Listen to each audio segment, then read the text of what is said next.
Ini terang tapi kok masih dingin ya. Ini Ustaz, Masya Allah. saya dulu selalu berandai-andai Ustaz. Wah, saya tuh pengen banget puasa di musim dingin gitu Ustaz. Karena kan logikanya kalau pas musim Pendek. dingin waktu siangnya pendek Ustaz. Betul. Terus kita jadi nggak lama puasanya. Ternyata Ustaz. Berat loh puasa Berat di musim puasa di dingin. musim itu. dingin, karena Saya dulu pernah gampang tahun lapar, Ustaz. 2011 puasa di musim dingin karena waktu itu tugasnya di Australia. Itu subuhnya 6:30, 4:30 sudah maghrib. Masya Allah. Jadi puasanya pendek. Dulu ngiranya itu enak ya Tat ya? Pas berangkat, Iya. begitu di sana ternyata seharian nggak mau keluar, pengennya mager. Nggak mau mengeluarkan panas Tat ya? Oh iya, ternyata cepat lapar juga kalau musim dingin itu. Nah, alhamdulillah kita hari ini Mas Frido sudah memasuki episode 2. Oh, apa ini? Kisah-kisah perempuan peradaban. Nah, hari ini kita mau membahas tentang seorang wanita yang disebut oleh Al-Quran sebagai Imra'atu Fir'aun. Masya Allah. Dan Al-Quran itu meletakkannya sebagai tamsil atau perumpamaan teladan bagi orang-orang beriman. Masya Khususnya Allah. para wanita ya Tat? Ya, khususnya para wanita. Tapi laki-laki juga bisa mengambil meniru ibrahnya beliau, ya? mengambil pelajarannya itu dahsyat sekali karena ini memang perempuan istimewa. Kalau menurut Rasulullah SAW, beliau termasuk satu di antara 4 wanita paling mulia sepanjang sejarah. Masya Allah. Jadi kalau 4 wanita paling mulia dalam sejarah itu, yang pertama ada Khadijah, ada Fatimah, ada Asiyah ini, dan ada Maryam. Itu Nah, ya. terus ini kadang ada yang menanya, terus posisinya Aisyah di mana Ustaz? Aisyah ada di hadis yang lain. Aisyah ada di hadis yang lain ketika beliau bersabda keutamaan Aisyah di atas seluruh perempuan seperti keutamaan tharid. Tharid itu makanan yang sangat disukai oleh orang Arab, yaitu roti itu ya, remukan roti. Roti diremuk di atas kuah dan daging yang dagingnya sudah lumat. Menjadi semacam bubur. Nah, gulai itu gitu makanan favorit, itu makanan untuk orang yang baru sakit, yang baru pemulihan gitu ya, untuk dimakan di pagi hari. Itu pokoknya makanan favorit banget. Jadi seakan Rasulullah menggambarkan ibunda kita Aisyah itu ya yang paling tercinta di antara semua perempuan. Nah, Masya Allah. tentang Asiyah ini Asiyah. Kita kan bahas Asiyah. Kenapa jadi Aisyah? Ini kan pengaruh dingin. Gitu. Gak fokus. Nah, Asiyah ini disebut namanya Asiyah binti Muzahim. Asiyah binti Muzahim ini menurut riwayat dari Ka'ab al-Ahbar, beliau min duriyati Ishaq alaihi salam. Jadi dari keturunan Nabi Ishaq bin Nabi Ibrahim alaihi salam. Nah, yang menarik adalah kita lebih mengenalnya sebagai Imra'atu Fir'aun atau istrinya Fir'aun. Nah, istri Fir'aun ini didapat ya penyebutan ini karena beliau memang mendampingi Fir'aun sebagai pasangannya, tetapi melalui kisah yang cukup pedih. Ya. Jadi ceritanya pada saat Fir'aun ini ditinggal mati oleh istri yang sebelumnya, dia mencari-cari wanita mana yang layak untuk menjadi ratu di negeri Mesir. Kemudian pada waktu itu dilaporkan ada seorang perempuan yang sangat cantik, cerdik, bijaksana, dan memiliki budi pekerti yang mulia. Namanya Asiyah, anak Muzahim. Maka Fir'aun pun memerintahkan Haman ya untuk menjemput perempuan ini agar dijadikan istrinya. Dilamarkan kepada keluarganya. Ketika Haman menyampaikan kepada keluarga itu menolak. Bagaimana mungkin putri kami akan menikah dengan Fir'aun, sedangkan putri kami adalah seorang putri yang beriman, ya, seorang putri yang berasal dari bangsa yang berbeda dengan bangsa Mesir. Dan raja itu adalah seorang yang bengis, kejam, penindas, yang membunuhi anak-anak laki-laki di antara kami dan membiarkan hidup anak-anak perempuan di antara kami. Nah, kemudian karena ditolak, Haman melaporkannya kepada Fir'aun, lalu Fir'aun ini semakin justru dengan kemurkaannya semangat untuk bisa menikahi Asiyah. Ini misalnya kita bisa baca dalam Sahih Qasasin Nabawiyah yang ditulis oleh Dr. Umar Sulaiman Al-Asqar, diceritakan Fir'aun kemudian menangkap dan menyiksa seluruh keluarga Asiyah, termasuk orang tuanya. Mereka dipenjarakan dan mengalami penyiksaan untuk memaksa Asiyah supaya mau diperistri oleh Fir'aun. Nah, karena kondisi orang tuanya yang dipenjarakan, disiksa, sedemikian rupa yang kemudian membuat Asiyah tidak tahan, maka Asiyah pun memohon pertolongan Allah, lalu dia mengatakan setuju untuk menikah dengan Fir'aun. Sehingga keluarganya ini akhirnya dilepaskan dan dibebaskan. Dia menyampaikan syarat-syarat, antara lain saya maunya menikah dengan Fir'aun ini, tetapi tolong keluarga saya dijaga dan dimuliakan. Dijaga keselamatannya. Jangan sampai kemudian keluarganya malah menderita. Nah, maka Fir'aun pun bahkan kemudian membangunkan istana untuk keluarga Asiyah ini agar Asiyah mau menjadi pendampingnya. Maka Asiyah pun menjadi pendamping, menjadi istri Fir'aun. Dan kemudian Aisyah berdoa kepada Allah agar dia tetap dijaga oleh Allah kesuciannya, kemuliaannya.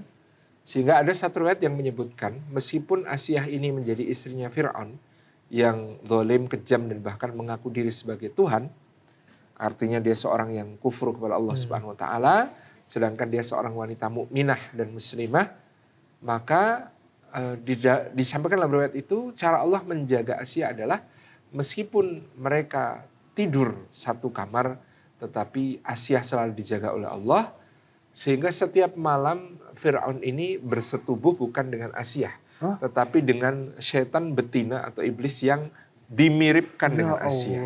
Jadi memang Allah menjaga kemuliaan, menjaga kemuliaan dan kehormatan Asiyah, sehingga Fir'aun tahunya setiap malam dia menggauli Asiyah, tetapi ternyata itu adalah seorang setan perempuan yang diserupakan dengan Asiyah. Kalau disebut kodam itu benar? Nggak tahu juga ya itu konsepnya seperti apa.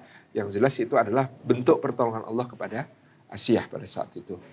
Sehingga Asiyah mendampingi Fir'aun dan berusaha sekuat tenaga untuk bisa melindungi orang-orang yang lemah. Dengan cara membisikkan nasihat-nasihat kepada Fir'aun di dalam pemerintahannya sedapat mungkin yang bisa dia lakukan. Juga untuk melindungi kaumnya dari kekejamannya, meskipun tentu Fir'aun ini memang sudah kesetanan, apalagi setelah satu malam dia bermimpi, di dalam mimpinya dia melihat seorang bayi itu menenggelamkan kerajaannya. Dan bayi ini dipastikan berasal dari kalangan Bani Israel, sehingga pada saat itu Fir'aun memerintahkan agar semua bayi laki-laki yang lahir pada tahun itu semuanya dibunuh. Saking takutnya dengan mimpi itu ya? Saking takutnya dengan mimpi itu, apalagi mimpi itu mungkin sudah ditafsirkan oleh para pembesarnya yang merupakan para tukang sihir ya, yang merupakan para ahli nujum ya, dia menteri-menterinya itu mereka menafsirkan bahwa akan ada pemberontakan dari kaum Bani Israel yang harus dicegah sedini mungkin dengan cara membunuh anak-anak laki-laki yang lahir di tahun tersebut. Tapi sebentar Ustaz, kalau di masa itu tuh apakah memang yang namanya mimpi ini adalah sesuatu yang berkaitan dengan apa yang mau terjadi gitu Ustaz? Kan soalnya kalau kita sekarang kan mikirnya mimpi ya mimpi aja gitu. Ya, kalau di masa itu tentu karena belum majunya ilmu pengetahuan dan tentu posisi sebagai seorang raja ataupun juga posisi pada waktu itu memang Allah memberikan ru'yah sadiqah ya. Mimpi yang benar kepada para kekasihnya, para nabi, para walinya. Sehingga orang yang bukan nabi, bukan wali pun kemudian tertarik untuk menginterpretasikan mimpi-mimpi mereka. Meskipun mimpi itu kan bisa jadi betul-betul ru'yah shadiqah, betul-betul mimpi yang benar, atau true vision ya. Bisa juga adalah adghatsu ahlam, bisa juga adalah kembangnya tidur, dia hanya sesuatu yang muncul karena mungkin imajinasi atau fantasi atau keinginan yang terpendam dan lain sebagainya. Bisa juga dia adalah bisikan dari setan. Nah kalau mimpi Fir'aun tentu adalah yang ketiga. Nah kalau bisikan dari setan itu bisa saja benar gitu ya. Bisikan dari setan itu bisa saja benar karena pada masa itu sebelum diturunkannya Taurat menurut jumhur ulama, maka setan-setan itu masih bisa mencuri kabar-kabar langit, ya, yang kemudian setelah itu mereka dilempari dengan bintang-bintang yang bercahaya, gitu ya. Al-Mulk ayat 5 ya? Iya betul itu. Jadi mereka diikuti setan-setan itu yang mencuri kabar dari langit itu dengan bintang-bintang yang bercahaya. Kalau sesudah, apalagi sudah Rasulullah SAW diutus, maka itu sudah di-close. Ya, tabirnya udah tutup. Nah, ditutup betul-betul. Jadi kalau sekarang ada yang mengaku bisa mencuri kabar langit tentang takdir, tentang hal lain sebagainya, maka itu adalah kedustaan pastinya gitu ya. Itu berbeda dengan masa itu di mana setan-setan masih bisa mencuri sebagian kabar dari langit, sehingga dia diwahyukan kepada Firaun ini. Dia melihat ada seorang bayi menenggelamkan kerajaannya, maka dia pun membunuhi bayi-bayi.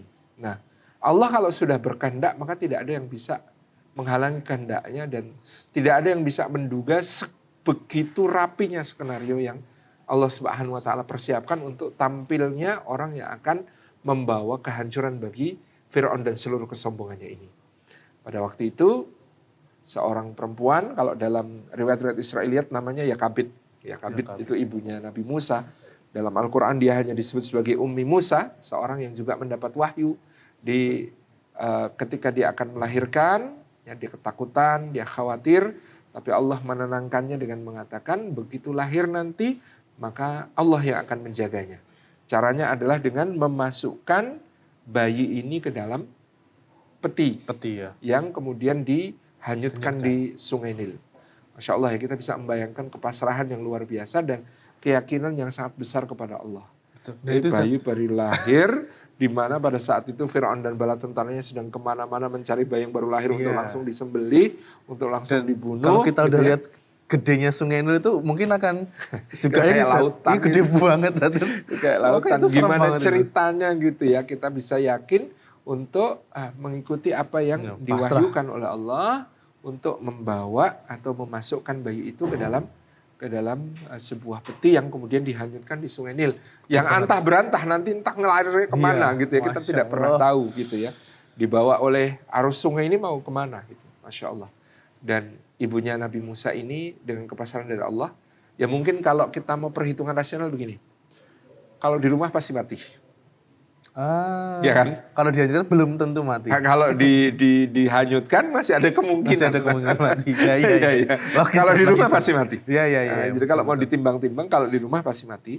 Tapi kalau dihanyutkan, apalagi Allah berjanji akan menjaga dan melindungi, masih ada harapan. Itu wahyunya datang melalui mimpi ke ibunda Nabi Musa. Ya. Betul. Nah, kemudian akhirnya tabut pembawa bayi Nabi Musa alaihissalam ini ya, terbawa arus. Nah, ternyata terbawa arus oleh Sungai Nil ini mengarah ke bagian sungai yang menjadi taman belakang istana Firaun. Masya Allah. Skenario ya Allah itu. Dan pada saat itu Allah sudah memerintahkan juga saudari Nabi Musa. Saudari Nabi Musa, seorang ukht, berarti perempuan, kakaknya perempuan. Itu untuk mengikuti arah kemana si bayi ini terhanyut. Jadi tetap di tracking ya tadi. Di pinggir sungai dia terus mengikuti, karena perempuan kecil yang lincah gitu ya. Dia terus mengikuti ke arah mana peti yang membawa Nabi Musa alaihissalam ini terhanyut oleh lebih arus ke sepupu mungkin ya tadi. Kakak kandung. Memang dia punya kakak kandung. Nah, sebagaimana Musa punya kakak kandung Harun. Karena ada yang bertanya, katanya bayi perempuan itu dibunuh sama Firaun. Yang dibunuh oleh Firaun adalah bayi yang lahir pada tahun itu. Semuanya tadi. Semua bayi yang lahir pada tahun itu. Harun usianya sudah agak lebih tua. Sudah agak lebih tua sehingga selamat gitu ya. Nah, kemudian Musa pada saat itu terbawa oleh arus Sungai Nil, peti yang menjadi tempat dia diletakkan ini sampai ke taman belakang istana Firaun yang di situ ada pemandian. Dan maka kemudian dia masuk ke dalam wilayah istana tersebut dan ditemukan oleh Asiyah. Ditemukan oleh istri Firaun yang beriman ini. Masya Allah. Maka kakaknya Nabi Musa yang anak perempuan tadi sudah lapor langsung kepada ibunya, dia ditemukan oleh istri Firaun. Ibunya bayangannya makin ya Allah terus gimana gitu ya, itu sudah berarti sudah di mulut harimau gitu ya, sudah sampai di tempat orang yang nyari-nyari perempuan, nyari-nyari bayi-bayi yang mau dibunuhin malah di sana. Tapi Masya Allah ya, cara Allah untuk melindunginya adalah kemudian begitu Firaun melihat bayi itu, kayaknya bayi dari Bani Israel, biarkan aku bunuh. Maka Asiyah yang pada waktu itu kan memang masih suci, jadi tidak punya anak kan. Dia mengatakan qurratu ainin li walak. Ini akan menjadi penyejuk mata bagiku dan bagimu. izinkan Masya aku Allah. merawatnya. Asa ayang fa'ana au nattakhidahu walada. Kata Asiyah, mudah-mudahan bayi ini bermanfaat untuk kita atau kita angkat saja sebagai anak. Bagaimana menurut? Masya Allah. Nah, akhirnya kemudian setelah Asiyah merajuk, ini ya skenario Allah. Laki-laki nggak akan bisa menyelamatkan Musa. Laki-laki manapun di seluruh wilayah kekuasaan Firaun nggak ada yang bisa menyelamatkan Musa. Tapi seorang perempuan dengan rajuknya gitu ya, dengan rayuannya, dengan welas asihnya, dengan bujukannya kepada sang suami, maka Meluluhkan kemudian itu. bisa meluluhkan hati Firaun. Akhirnya diizinkan anak ini dirawat oleh Asiyah. Maka di sini Allah Subhanahu wa taala menitipkan satu misi yang sangat besar kepada Asiyah untuk mendidik Firaun ini, mendidik anak ini Musa ini alaihissalam ke depan di dalam keluarga Firaun. Jadi seakan-akan Allah itu ya menunjukkan kemahakuasaannya. Kalau Allah menghendaki mudah bahwa sesuatu yang akan menghancurkanmu itu justru kamu pelihara, kamu rawat di rumah. Dan orang terdekat ya. Dan oleh orang terdekatmu. Itu yang sangat luar biasa. Maka pada saat itu ternyata bayi Musa ini, di istana Firaun kan ada banyak perempuan. Dan juga perempuan-perempuan yang sedang menyusui. Satu persatu diminta untuk menyusui bayi Musa ini. Ternyata bayi Musa ini nggak mau. Dan Allah mengatakan di dalam suratil Qasas itu memang, dan kami haramkan untuk Musa itu menyusu kepada siapapun juga. Sampai siapapun juga perempuan yang ada di istana Firaun. Itu nggak ada yang bisa menyusui Musa. Sehingga menarik. Kakak Musa perempuan tadi yang masih mengawasi tadi, kemudian akhirnya memberanikan diri menghadap kepada Asiyah. Dan menyampaikan kepada Asiyah, saya bisa menunjukkan ada seorang perempuan yang insya Allah akan bisa menyusui bayi ini. Bagus kalau begitu, bawa dia ke sini. Akhirnya kemudian ibunda Nabi Musa alaihissalam ini dibawa ke istana dengan status sebagai ibu susu Nabi Musa. Ya Allah. Tidak ada yang tahu bahwa itu adalah ibu kandungnya. Masya ya, Allah. ternyata dia adalah ibu kandung, padahal di situ distatuskannya ibu susu. Maka Allah mengatakan kami kembalikan ya Musa alaihissalam ini kepada ibundanya supaya ibundanya tidak lagi bersedih. Supaya tetap bisa berjumpa setiap hari. Bisa menyayanginya dan mengasihinya gitu ya setiap hari. Mengasihinya setiap hari. Nah, maka Musa tumbuh di bawah bimbingan ibu kandungnya yang sangat mencintainya dan juga di bawah perlindungan dan juga didikan Asiyah. Seorang wanita yang cerdas, cerdik, yang sangat berbudi pekerti luhur, baik hati, dan seorang yang ahli ibadah. Seorang yang taat kepada Allah Subhanahu wa taala. Sehingga masa kecilnya Musa ini betul-betul dijaga oleh Allah di situ. Tentu Firaunnya ya kadang-kadang curiga juga. Maka satu tetap saat feelingnya ada raja ya, feeling, karena apalagi pada suatu saat itu Firaun ini gendong Musa. Kemudian Musa ini narik jenggotnya keras. Sehingga kemudian Firaun curiga, anak ini mau membunuhku gitu kan.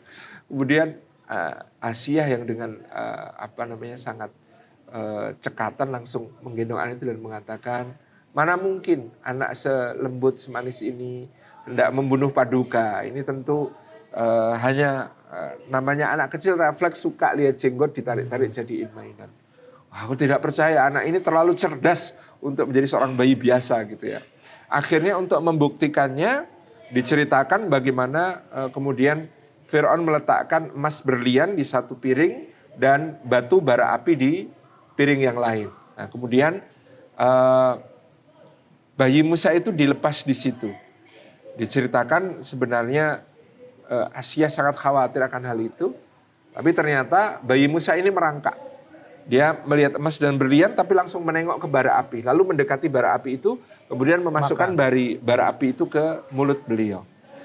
Nah, ini menjadi hujah bagi Firaun, ternyata bayi ini goblok. Ya, dia lebih memilih bara api daripada memilih emas. Maka bayi ini tidak berbahaya, itu kesimpulannya Firaun. Nah, qadarullah, bara api ini sempat melukai lidah ya. Nabi Musa alaihissalam, ya, sehingga kemudian dikatakan tentang Nabi Musa alaihissalam ketika berbicara beliau tidak terlalu lancar. Tetapi itu bagian dari skenario Allah untuk menjaga dan melindungi beliau. Ini persis seperti cerita tentang kapal ketika Nabi Musa nanti sama Nabi Khidir. Khidir ya. Ya, kapal itu kalau utuh, bagus, sempurna malah diambil. Oh Ya iya, kan? iya betul. Tetapi kalau dia ada cacatnya, ada lubangnya, Nggak diambil. Jadi jangan berharap punya sesuatu yang sempurna. Karena sesuatu yang sempurna itu berbahaya. Karena sesuatu yang sempurna itu berbahaya. Bisa justru membuat kita kehilangan semuanya. Tetapi kalau sesuatu itu ada kekurangan, mungkin justru tidak diinginkan oleh orang lain. Nah, Justru malah aman ya, Tut, ya? Justru malah aman. Nah, Nabi Musa alaihissalam oleh Allah Subhanahu wa taala dihilangkan satu hal dari dirinya, yaitu kefasihan berbicara yang sangat indah, tetapi kemudian dengan itu justru Nabi Musa dijaga oleh Allah keselamatannya. Nah, ini perjuangannya Asiyah menjaga Nabi Musa alaihissalam di dalam rumah tangga Fir'aun ini luar biasa. Termasuk juga ternyata di dalam keluarga Fir'aun sendiri ada orang-orang yang beriman, yang juga harus dibela, selalu dibela dan dijaga oleh Asiyah. Salah satunya yang terkenal adalah Masyitoh. Masyitoh ini adalah pelayan putri Fir'aun. Putri Fir'aun dari pernikahan sebelumnya. Sehingga pada saat itu ketika Masyitoh ini sedang menyisir rambut dari putri Fir'aun, kemudian sisir itu jatuh, dia beristighfar dan mengucapkan asma Allah, keceplosan, sehingga putri Fir'aun ini melaporkan ini kepada ayahnya. Dan kemudian Masyitoh ini dan keluarganya dihukum oleh Fir'aun dengan dimasukkan ke dalam kuali yang diisi minyak mendidih. Jadi dinyalakan api, dipasang kuali raksasa, dimasukkan minyak ke dalamnya, kemudian keluarga Masyitoh ini satu demi satu dipaksa untuk mengikrarkan bahwa Fir'aun adalah Tuhannya, sementara mereka harus mengingkari Allah. Tapi satu demi satu ya, anaknya Masyitoh bahkan yang masih bayi dicemplungkan ke dalam.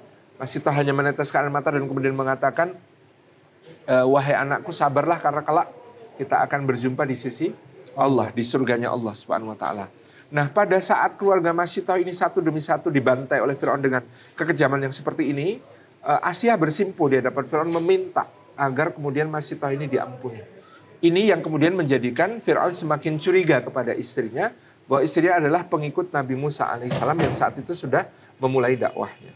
Sehingga akhirnya karena keimanannya Asiyah ini sudah diketahui, disebutkan bagaimana Asiyah kemudian disiksa oleh Fir'aun dengan dipendam sampai ke batas perutnya, kemudian disiksa untuk mengakui ketuhanan Fir'aun, dan dia terus mengatakan memohon berdoa kepada Allah, termasuk doanya yang diabadikan Al-Quran adalah Rabbi b'nili indaka baitan fil jannah.